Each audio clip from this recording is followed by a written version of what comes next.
बहुत ही अच्छा कंटेंट जो है वो मेरे पास है। एंड अगर आप सुनने की इच्छा रखते हैं और इनको समझ रहे हैं छोटी छोटी चीज़ों को, तो बहुत कुछ अच्छा होने वाला है। एंड उनका जो रीज़न है ये सारी की सारी बुक लिखने का, वो भी मैं आपको बता दूं। तो ये सारे के जितने भी क्वेश्चन बताए ना, उनको एक्चुअल में क्लैरिफाई करना चाहते थे कि ये जो सारे क्वेश्चन है ना, इनको कैसे लोगों के माइंड से हटाया जाए और एक पॉजिटिव एटीट्यूड, पॉजिटिव थिंकिंग लोगों के अंदर लाई जा सके कि वो अपनी लाइफ को खुद चेंज कर सकते हैं।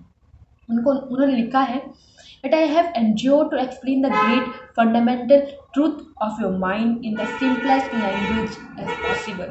कि जितनी भी ये बुक लिखी गई है, उन्होंने ट्राई किया है कि जितना ज़्यादा सिंपल लैंग्वेज हो सके, जितने सिंपल वर्ड्स हो सके, उनको यूज़ किया है। जैसे हम डेली न्यूज़पेपर पढ़ते हैं या फिर कोई कंटेंट सोशल मीडिया में आ रहा है वो हम पढ़ते हैं, तो बहुत ही सिंपल लैंग्वेज में होता है, कुछ वैसे ही इन्होंने लैंग्वेज यूज़ की है।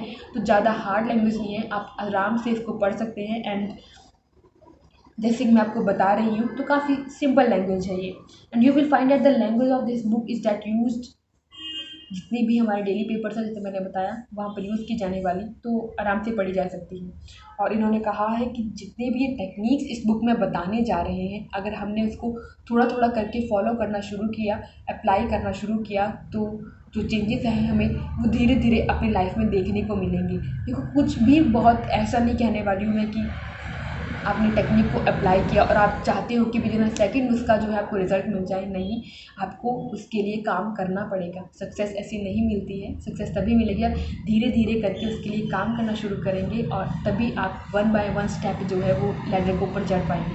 क्योंकि सीढ़ी ऊपर भी जाती है और सीढ़ी नीचे भी आती है, तो ऊपर तभी जाएंगे जब आप उसके लिए काम करेंगे। अगर आप काम नहीं कर रहे हैं तो सीढ़ी से मतलब आप नीचे ही जाने वाले हैं। तो उसके लिए धीरे धीरे और हर रोज़ आपको उसके लिए काम करना है। और एक बहुत अच्छी लाइन लिखी है उन्होंने कि ये जो बुक है ना, उसको एक बार पढ़ के आपने ख़त्म कर दिया, ये वैसी वाली बुक नहीं है। ये एक ऐसी बुक है कि आप जितनी बार पढ़ेंगे उतनी बार आप सीखेंगे। और अगर आपको लग रहा है कि आप जो है डीमोटिवेट हो रहे हैं या कुछ चीज़ आपको जो है वो प्रॉब्लम क्रिएट कर रही है, then you must read this book. आपकी जो खुशी अगर आपके अंदर से खो गई है, अगर आप एक हैप्पी सोल बनना चाहते हो, कुछ अच्छी चीज़ें अचीव करना चाहते हो, तो उसके लिए ज़रूरी है कि आप इस बुक को ज़रूर पढ़ें। और अगर आप नहीं पढ़ सकते हैं तो मैं आपको बता रही हूँ, आप यहाँ से इसको ज़रूर फॉलो कीजिए। ये सारे का सारा खेल जो है कॉन्शियस और सब कॉन्शियस माइंड का है। Releasing the miracle working power, कि जो मिरेकल उन्होंने अपनी लाइफ में देखा ना, एक इंसिडेंट अपनी लाइफ का बता रहे हैं डॉक्टर जोसेफ मर्फी। उनमें उन्होंने कहा है that a personal healing will ever be the most convincing evidence, कि जब आप खुद के अंदर एक हील देखते हैं, एक चेंज देखते हैं, और धीरे धीरे करके आप जब उसको महसूस करते हैं ना, तो वो सबसे बेस्ट एग्जांपल होता है कि आप अपने सराउंडिंग्स के लोगों को बता सकें कि हाँ, मेरे साथ ये इंसिडेंट हुआ था, मैं इसको कैसे ओवरकम करके ऊपर आए और कैसे सब कुछ अच्छा किया। सारा का सारा डिपेंड करता है कि आप कैसे उसको देखते हैं, कैसे आप उसको समझने की कोशिश करते हैं। तो एक ऐसा इंसिडेंट जो है डॉक्टर जोसेफ मर्फी के साथ हुआ था, तो एक समय की बात है 42 ईयर्स अगो, 42 साल पहले उनके साथ क्या हुआ था कि उन्होंने एक मेलिग्नेंसी को सॉल्व किया था।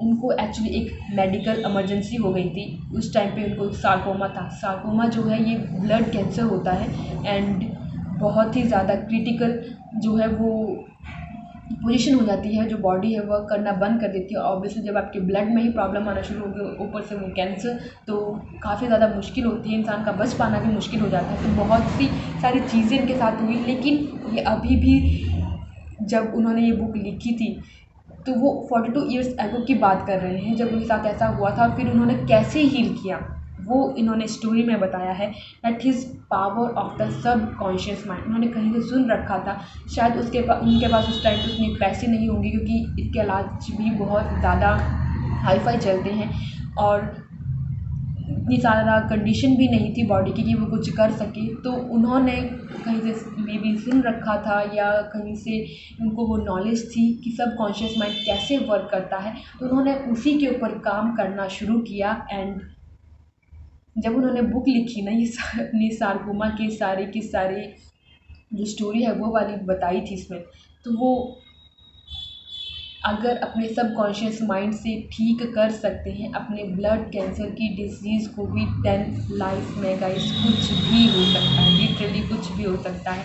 That all depends at how you are motivating yourself, your surroundings, and how the things are becoming more interesting when you are taking it inside yourself. So जो technique he applied, that is all about this book जो apply की गई हैं, वो सारी की सारी इस बुक में उन्होंने लिखी हैं। एंड आई एम श्योर, और इन्होंने भी ये लिखा हुआ है कि it will surely help you to motivate more and मोर।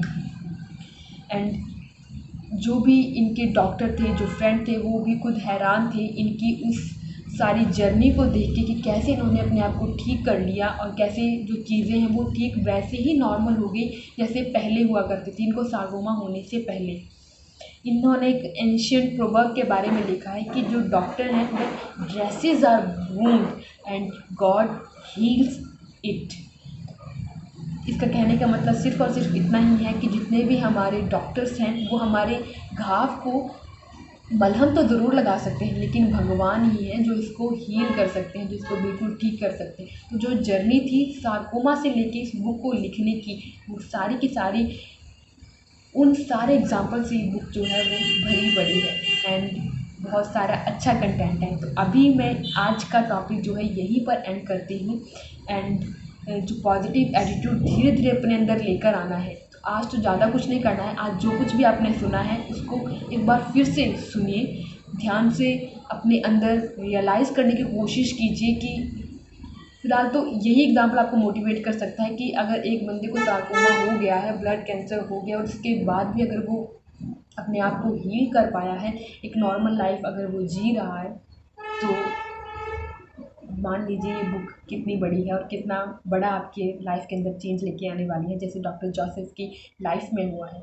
तो आज का टॉपिक यहीं पर एंड होता है। मैं मिलूँगी आपके साथ नेक्स्ट वीडियो में। तब तक आप लोग इस वीडियो को सुनिए, समझने की कोशिश कीजिए, और अपनी लाइफ के अंदर जो आपने अपने सबकॉन्शियस माइंड है उसके ऊपर काम करना शुरू करना है। धीरे धीरे हम आगे बढ़ेंगे।